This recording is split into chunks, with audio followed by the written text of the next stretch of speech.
وہ کتاب ہے جو در سے انقلاب ہے، ہماری دستگاہ ہے سیدھا راستہ، کربلا کربلا قرآن۔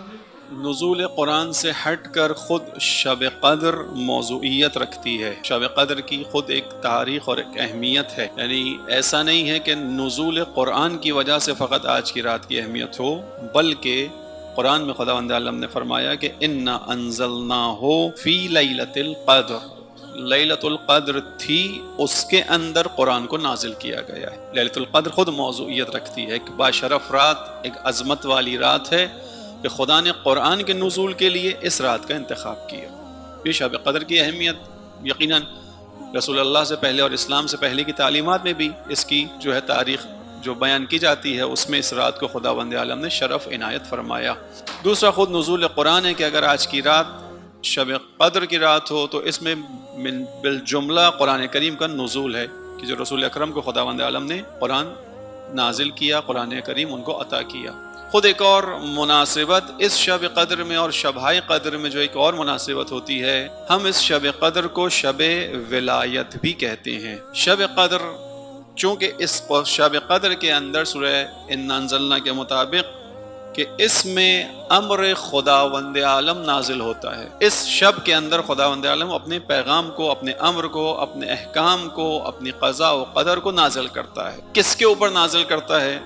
جو زمانے کا ولی ہوتا ہے، صاحب ولایت ہوتا ہے، اس کے اوپر اس شب میں فرشتے آتے ہیں خداوند عالم کی جانب سے پورے سال کے احکامات کو لے کر۔ انا انزلناہ فی لیلۃ القدر وما ادراک ما لیلۃ القدر لیلۃ القدر خیر من الف شہر تنزل الملائکۃ والروح فیہا باذن ربہم من کل امر۔ یہ جو فرشتے نازل ہوتے ہیں اپنے رب کی جانب سے، یہ فرشتے کس کے پاس نازل ہوتے ہیں؟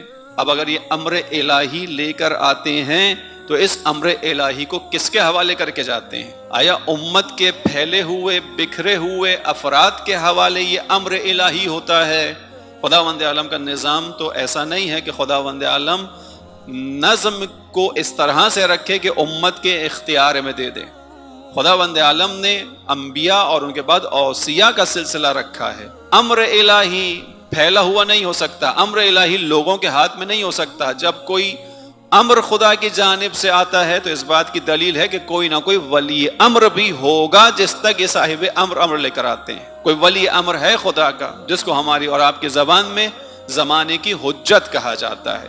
لولا الحجہ لساقت الارض علی اہلہا، حجت خدا نہ ہو زمین کا نظام تو بالا ہو جائے، حجت خدا نہ ہو تو آسمان زمین سارا نظام درہم برہم ہو جائے۔ یہ حجت خدا ہے کہ جس کے اوپر اس شب قدر میں پورے سال کے احکام لائے جاتے ہیں اور اس کی بارگاہ میں پیش کیے جاتے ہیں، وہ اسے اللہ کی جانب سے دریافت کرتا ہے۔ لہذا اس مناسبت سے اس رات کو شب ولایت بھی کہتے ہیں۔ شب ولایت ہے کیوں؟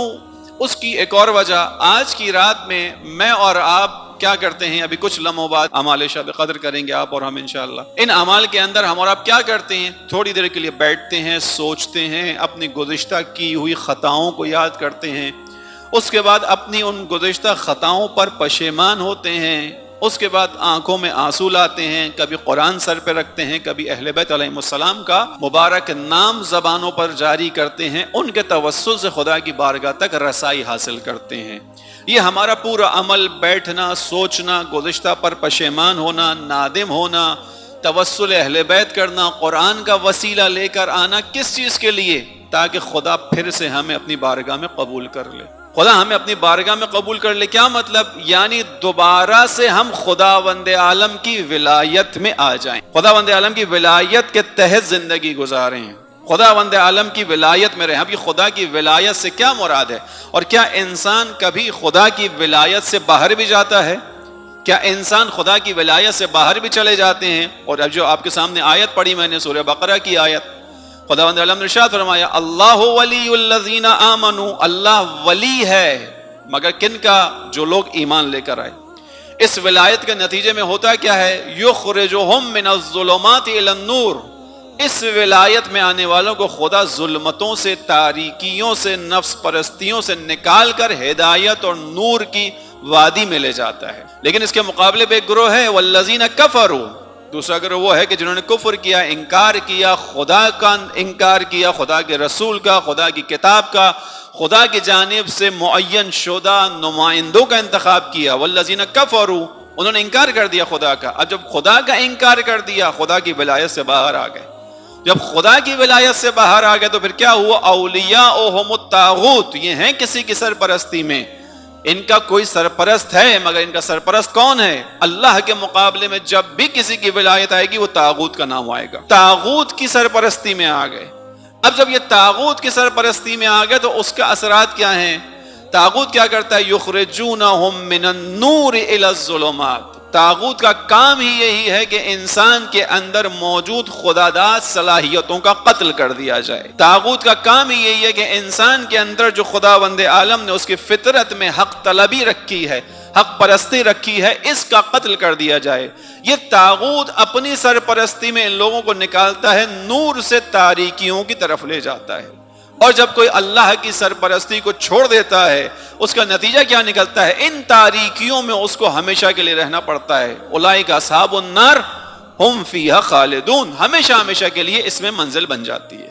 یہ آیت کا ترجمہ ہے مفہوم کے ساتھ۔ عزیزان محترم، آج کی رات کو شب ولایت بھی کہتے ہیں، یعنی ہمارا اور آپ کا دوبارہ خدا کی طرف پلٹنا، ہمارا اور آپ کا خدا کے اولیاء کی طرف توجہ کرنا۔ ہم اور آپ جب قرآن اٹھاتے ہیں، اپنے سر پر رکھتے ہیں، اس کے بعد الفاظ استعمال کرتے ہیں، ایک طرف ہم خدا کو پکارتے ہیں، ساتھ ساتھ خدا کے اولیاء کو پکارتے ہیں۔ آج کی رات خدا اور اس کے اولیاء کی طرف پلٹنے کی رات ہے۔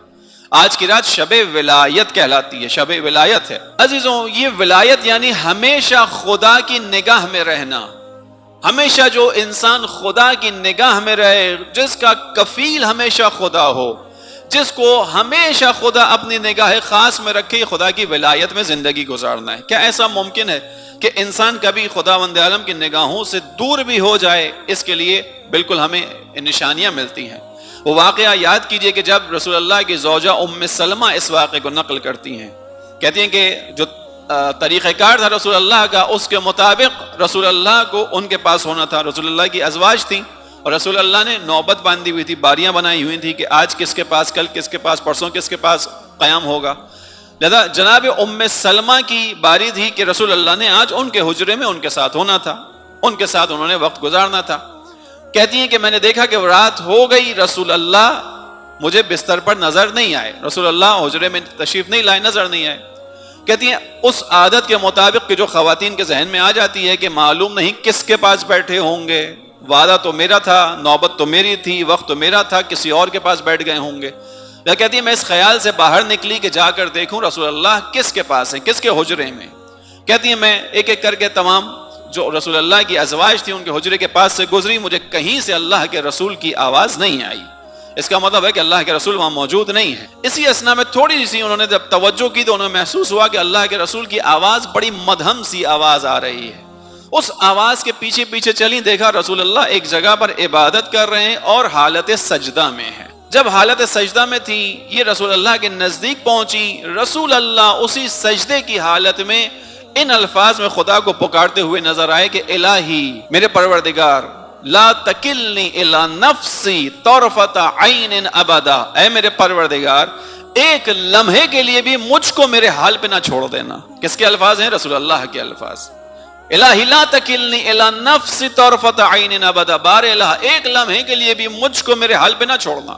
اب جب رسول اللہ سے ان الفاظ کو سنا، کس چیز پہ بات کر رہا ہوں میں؟ ولایت پر، خدا کی ولایت پر۔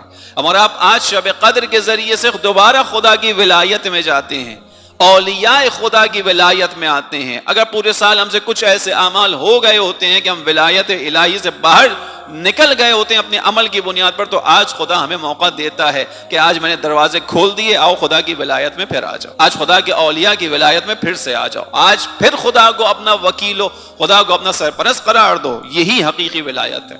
جناب ام سلمہ کہتی ہیں میں نے ان الفاظ کو سنا، بے اختیار رو پڑی۔ اللہ کا رسول اس طرح کے جملے ادا کرے کہ الہی لا تکلنی الی نفسی طرفۃ عین ابدا، بار الہ ایک لمحے مجھ کو میرے حال پہ نہ چھوڑنا۔ پریشان ہو گئیں، رو پڑی۔ رسول اللہ نے آواز سنی، کہا کون ہے؟ کہا ام سلمہ ہوں۔ کہا کیا ہوا، رو کیوں رہی ہو؟ کہا کہ اللہ کے رسول آپ کا یہ کلمہ، آپ کا یہ کلام، آپ کی یہ بات کہ آپ جیسا نبی جس کو خداوند عالم نے محبوب قرار دیا ہے، آپ جیسا نبی کہ جو صاحب لولاک ہے، لولاک لما خلقت الافلاک، نہ ہوتے محمد مصطفیٰ تو کائنات ہی خلق نہ ہوتی. آپ جیسا حبیب خدا ہو، اس نبی کی لبوں پر یہ جملہ ہے کہ خدایا ایک لمحے کے لیے مجھے مت چھوڑنا میرے حال پر. تو پر اللہ کے رسول کیا معاذ رہا ہے؟ جناب رسالت مآب نے پلٹ کر کہا ام سلمہ تم نے دیکھا نہیں قرآن میں خداوند عالم نے بیان کیا کہ میرے بھائی یونس کو ایک لمحے کے لیے خدا نے اس کے حال پر چھوڑ دیا تھا. ایک لمحے کے لیے خداوند عالم نے اس کو اپنے حال پر چھوڑ دیا تھا. نتیجہ کیا ہوا؟ نتیجہ یہ ہوا کہ یونس کو کئی روز شکم ماہی کے اندر رہنا پڑا. اس شکم ماہی کی تاریکیوں میں یونس کو پکارنا پڑا، لا الہ الا انت سبحانک انی کنت من الظالمین. تیرے سوا کوئی معبود نہیں، تیرے سوا کوئی عبادت کے لائق نہیں، تو پاک و منزہ ہے، بے شک میں ظلم کرنے والا ہوں، میں خطا کار ہوں. کہ میرے بھائی یونس کو ایک لمحے کے لیے خداوند عالم نے اس کے حال پہ چھوڑ دیا تھا. نتیجہ یہ ہوا، اب جناب یونس کا واقعہ آپ سب نے سنا ہوا ہے، تفصیل میں نہیں جا رہا. 3 مرتبہ قرآن اندازی کی گئی تھی جب کشتی کے اندر بھونچال آیا تھا، جب ایک بھنور میں پھنس گئے تھے. بعض روایات کے مطابق اور بعض روایات کے مطابق ایک بڑی مچھلی نے حملہ کیا تھا. تو کشتی چلانے والوں نے کہا یہ مچھلی جب تک کسی کو لے گی نہیں جائے گی نہیں. لہذا سوچا گیا اب کس کو ڈالا جائے، تو سب نے کہا کہ ایسے تو کسی کو نہیں ڈالیں گے، قرآن اندازی کی جائے، جس کا نام قرے میں نکلے اس کو ڈال دیا جائے تاکہ باقی سب کی جان بچے. قرآن اندازی ہوئی، جناب یونس کا نام نکلا، لیکن شکل سے آثار سے نظر آ رہا تھا خدا کا بندہ ہے، نبی خدا ہے. جانتے تھے، کچھ لوگ پہچانتے تھے. کہا ان کو کیسے ڈالیں، ممکن نہیں ہے. لہذا دوبارہ قرآن اندازی کی گئی. دوبارہ قرآن اندازی میں جناب یونس کا نام نکلا. 3 مرتبہ جب قرآن اندازی ہوئی اور تیسری مرتبہ میں جناب یونس کا نام نکلا، جناب یونس نے خود کھڑے ہو کر کہا کہ میں جانتا ہوں اب مجھے کسی چیز کی چھوٹی سی سزا ملنی ہے. خداوند عالم نے ارادہ کچھ اور کیا ہے، لہذا جناب یونس کو دریا میں ڈال دیا گیا. عزیزوں، ایک لمحے کے لیے خدا کی نگاہوں سے ہٹنا، اب اس کی تفصیل ہو سکتی ہے بہت زیادہ، اس کی مختلف تعبیریں کی گئی ہیں. خدا کیسے اپنی نگاہوں سے کسی کو دور کر دیتا ہے، کیسے انسان خدا کی ولایت سے نکل جاتا ہے، یہ ایک بہت طویل بحث ہے. لیکن اس چیز کو سمجھنا ضروری ہے کہ ولایت خدا یعنی خدا کی دائما نگاہ میں رہنا، یہ ولایت خدا ہے. اسی لیے ایک طرف جناب رسالت مآب کہتے ہوئے نظر آتے ہیں کہ بار الہ ایک لمحے کے لیے بھی مجھ کو میرے حال پہ نہ چھوڑنا. اور دوسری طرف ان کی بیٹی جناب فاطمہ زہرا، وہ بھی انہی الفاظ میں دعا کرتی تھی، یا حی یا قیوم برحمتک استغیث فاغثنی. اے حی اے قیوم، تیری رحمت سے سوال کر رہی ہوں، استغاثہ کر رہی ہوں، بس میری آواز کو سن لے، میرے استغاثے کو سن لے. کیا استغاثہ ہے فاطمہ زہرا کا؟ لا تکلنی الا نفسی طرفۃ عین ابدا. بار الہ ایک لمحے کے لیے بھی مجھ کو میرے حال پہ نہ چھوڑ، ایک لمحے کے لیے بھی تو مجھے میرے حال پہ نہ چھوڑنا. میرے انتظام، میری زندگی، میری تمام چیزوں کو تو اپنے دست با کفایت سے انجام دینا.